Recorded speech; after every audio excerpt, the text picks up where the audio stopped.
कहानी के शुरू में हमें ईव जख्मी हालत और उदास चेहरे के साथ पुलिस स्टेशन में बैठी नजर आती है। ईव के हाथ में बैलेरीना टॉय होता है जो डांस कर रहा होता है। अब हमें फ्लैशबैक नजर आता है जिसमें ईव डेविड के साथ एक खूबसूरत आइलैंड पर डांस करते नजर आती है। दरअसल डेविड उसे डांस करना सिखा रहा होता है। डेविड ईव से कहता है कि तुमने अपनी बड़ी बहन की तरह काफी हद तक डांस सीख लिया है, लेकिन अभी मेहनत जारी रखनी होगी। इसके बाद डेविड उसे एक खूबसूरत बैलेरीना टॉय गिफ्ट करता है। आगे चलते हमें नजर आता है कि रात का वक्त हो चुका है और डेविड बाथरूम में हाथ मुंह धो रहा होता है। इसी बीच हमें कुछ टैटू उसकी कमर पर दिखते हैं जो कि डेविड का संबंध रुका रोमा ट्राइब से दिखाते हैं। तभी हम देखते हैं कि कुछ शूटर्स दरिया से बाहर निकलते हैं और उस आइलैंड पर लोगों को गोलियों से मार रहे होते हैं। ये शूटर्स ईव को अपने साथ ले जाने आए होते हैं। ये शूटर्स डेविड के घर में घुस जाते हैं। बाथरूम में मौजूद डेविड को खतरा महसूस होता है और वो पास पड़ा तौलिया लेकर सावधानी से बाहर जाता है। तभी उसे वो शूटर्स नजर आते हैं। तौलिया के जरिए वो एक शूटर को गिराकर साइड पर फेंक देता है। कमरे में बैठी मासूम ईव को ये आवाजें आती हैं जो सुनकर वो घबरा जाती है। डेविड पास खड़ी अलमारी से लाल स्मोक कैन निकालकर हर जगह रख देता है। अब पूरा घर लाल धुएं से भर जाता है। उसकी ये तकनीक काम आ जाती है क्योंकि शूटर्स का व्यू ब्लॉक हो जाता है। डेविड ईव को चुपचाप ले जा रहा होता है, लेकिन तभी घर के अंदर और शूटर्स घुस जाते हैं। ईव दीवार के पीछे छिप जाती है और डेविड सामने आकर उनके साथ जोरदार तरीके से लड़ता है। डेविड सब फाइटर्स को हराने के बाद ईव को खामोशी से बुलाता है और बुक शेल्फ के पीछे छुपा देता है। अब एक दफा फिर डेविड और शूटर्स के बीच जोरदार फाइट होती है, लेकिन इस बार वो डेविड को नीचे गिराने में कामयाब हो जाते हैं। फिर डेविड के सामने उन शूटर्स का बॉस आता है। वो डेविड से कहता है कि तुमने हमारे साथ गद्दारी की और उस चीज पर कब्जा किया जो तुम्हारी नहीं थी। हमने तुम्हें अपनी बेटी दी, लेकिन तुम्हारे कारण आज वह हमारे बीच मौजूद नहीं है। उसके बाद वह अपनी जेब से एक बंदूक निकालता है और कहता है कि अब तुम्हारे पास दो ही ऑप्शंस हैं, या तो तुम खुद को मार लो और तुम्हारी बेटी जिंदा रहेगी, या मैं तुम्हें दोनों को मार डालूंगा। ये सब कुछ बुक शेल्फ के पीछे छुपी ईव देख रही होती है। डेविड उस गन को पकड़ लेता है और अपने मुंह पर तान कर उसमें राउंड लोड कर देता है। पास छुपी ईव ये देखकर डर जाती है और फौरन चिल्लाती है। ये सब सुनकर सारे शूटर्स होशियार हो जाते हैं और ईव की तरफ भागने लगते हैं। तभी डेविड और शूटर्स के बीच में धमाकेदार फाइट होती है।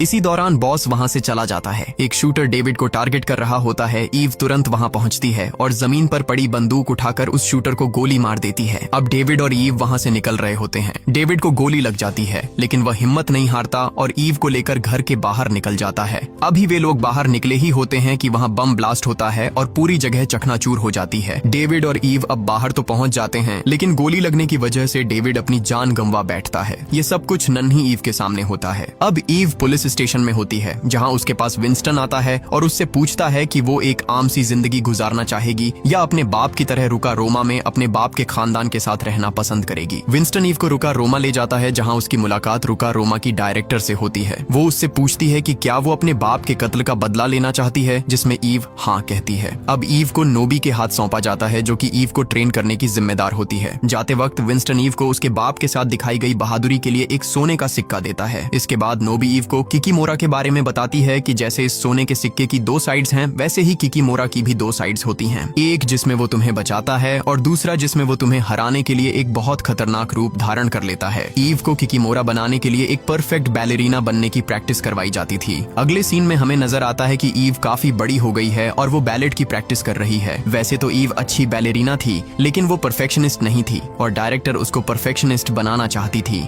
इसीलिए वो ईव को एक पैर पर बार बार घूमने को कहती, मगर ईव हर दफा जमीन पर गिर जाती। यही वजह थी कि ईव की उंगलियां पूरी तरह से खून से लथपथ हो चुकी थीं। लेकिन ईव बहुत बहादुर होती है और वो हर मुश्किल को पार करने के लिए पूरी तरह तैयार थी। गुजरते वक्त के साथ हम देखते हैं कि ईव की ट्रेनिंग सिर्फ बैलेट तक सीमित नहीं है, वह रेसलिंग और शूटिंग भी कर रही है और चलते चलते वह अपनी कमियों पर काबू पाती जा रही है और खुद का एक बेहतर वर्जन बनती जा रही है। अब उसने बैलेट में परफेक्शन हासिल कर लिया है और वह बहुत काबिल बनती जा रही है। अब बैलेरीना के पास एक ऐसा टास्क आता है जो उसे उसके बचपन में हुए वाकये की याद दिलाता है। उसके सामने टेबल पर रुका रोमा की एक और स्टूडेंट आकर बैठती है। दोनों के सामने एक असेंबल न की हुई बंदूक रखी जाती है, जिसे टाइमर शुरू होते ही असेंबल करके सामने बैठे बंदे को मारना होता है। टाइमर के शुरू होते ही ईव अपनी बंदूक असेंबल करना शुरू करती है और वह उस लड़की से पहले अपनी बंदूक तैयार कर लेती है। बिना किसी हिचकिचाहट के वह उस पर गोली चलाकर इस टास्क में कामयाब हो जाती है। कुछ वक्त बाद ईव को उसका पहला मिशन मिलता है, जिसमें उसको बिना किसी की जान लिए एक लड़की को गैंगस्टर से बचाना होता है। नोबी ईव को एक ऐसी गन देती है जिसकी गोलियां रबर की बनी होती हैं। अब ईव उस क्लब में पहुंच जाती है और एक जगह खड़ी होकर उस लड़की पर नजर रखती है। वह लड़की क्लब में मजे से डांस कर रही होती है। तभी वहां उन गैंगस्टरों की टीम उस लड़की के सामने आकर खड़ी हो जाती है। ये देखकर ईव फौरन वहां पहुंच जाती है और उसके और उन गैंगस्टरों के दरमियान धमाकेदार फाइट होती है। ईव सबको अपनी रबर की गोलियों उसे जख्मी करके डाउन कर देती है। तभी वह नोटिस करती है कि उनका बॉस उस लड़की को खींच कर ले जा रहा होता है। वह फौरन उसके पीछे भागती है और उसे पास पड़े हथौड़ों से और अपनी रबर बुलेट से जख्मी करके उस लड़की को बचा लेती है। इसके साथ ही ईव ने असैसिन बनने का अपना आखिरी टेस्ट भी पास कर लिया है, जिसके बाद ईव की कमर पर भी वही एंजल वाला टैटू बनवाया जाता है जो डेविड के शरीर पर बना था। ईव अब एक माहिर असैसिन बन गई है और उसको और भी लोग इस तरह के टास्क देते हैं जिनके बदले में उसे अच्छी खासी रकम भुगतान की जाती है। इसी तरह के एक टास्क को परफॉर्म करते हुए ईव एक आदमी की जान ले लेती है। वापसी पर घर जाते हुए उसकी गाड़ी का एक्सीडेंट एक दूसरी गाड़ी के साथ हो जाता है। गुस्से में आग बबूला ईव बाहर आती है और उस आदमी के साथ लड़ना शुरू कर देती है। उस आदमी के फाइटिंग स्किल्स देखकर ईव को एहसास होता है कि ये कोई आम आदमी नहीं बल्कि कोई प्रोफेशनल फाइटर लगता है। आखिरकार हुनरमंद ईव उसकी जान ले ही लेती है। यकायक वो नोटिस करती है कि उसकी कलाई पर एक जाना पहचाना क्रॉस का निशान मौजूद होता है। तभी उसे एहसास होता है कि ये वही क्रॉस का निशान है जो उसके बाप के कातिल की बॉडी पर भी था। फिर वो उसका हाथ काटकर डायरेक्टर के पास ले जाती है और डायरेक्टर से उस क्रॉस के निशान का मतलब पूछती है। साथ ही ये भी बताती है कि उसके बाप के कातिल के हाथ पर भी ये निशान था। डायरेक्टर को अपने इरादे बताए बगैर वो चुपचाप कमरे से बाहर निकल जाती है और सीधा विंस्टन के पास पहुंचती है। ईव विंस्टन से मदद मांगती है, लेकिन विंस्टन उससे बताता है कि उस कबीले से पंगा लेना बहुत खतरनाक है। तभी ईव वो गोल्ड कॉइन विंस्टन को देती है, जिसको देखकर उसे एहसास होता है कि अब बदला लेने का वक्त आ गया है और विंस्टन ईव की मदद करने को तैयार हो जाता है। विंस्टन ईव को उस कबीले के सरदार के बेटे डैनियल का बायोडेटा देता है और बताता है कि वो डैनियल से जाकर उसके बाप के बारे में पूछेगा। विंस्टन ईव को ये भी बताता है कि डैनियल होटल कॉन्टिनेंटल में रुका हुआ है। ईव अब होटल कॉन्टिनेंटल पहुंच जाती है। तभी हमें पता चलता है कि डैनियल की जान लेने के लिए वहाँ और भी बहुत से लोग होटल के अंदर मौजूद हैं, जिसके लिए उन्हें $4 लाख